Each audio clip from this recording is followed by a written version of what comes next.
Today we're taking a look back at the Sony Xperia 10 from 2019. How good is it in 2023?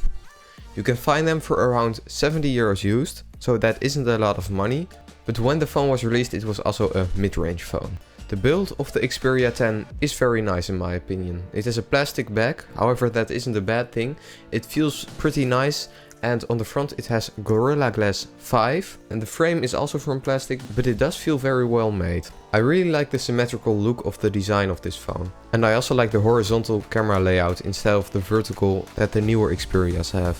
It has a USB-C port but also a headphone jack on the top, and on the side is the fingerprint sensor, which is decent but not amazing. And there is also a power and volume key, no dedicated camera key. And it's also kind of weird that the power and the fingerprint sensor aren't in one key, like on the Xperia 1 Mark II. I'm a big fan that this phone has a headphone jack and it also has expandable storage.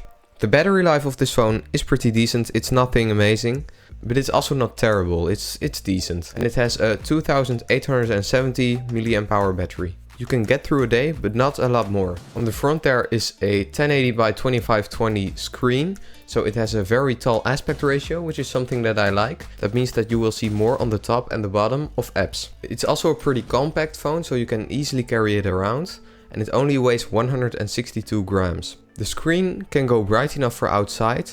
It isn't amazing, it's a 60 Hz panel, but it's definitely not bad either. It looks pretty good in my opinion. And there is a pretty big bezel on the top. However, it isn't a big issue for me. The speaker of this phone is pretty terrible. It is on the bottom and it's a single speaker, so no stereo. It doesn't sound amazing, but it does work, so it's okay, I guess. On the back there are two cameras.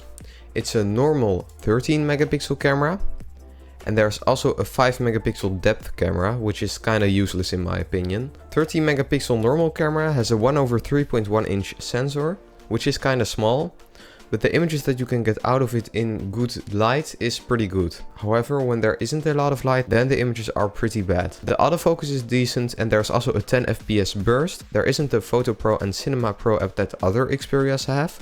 However, there is a manual mode, and the video quality is also decent and it can shoot up to 4K at 30 FPS.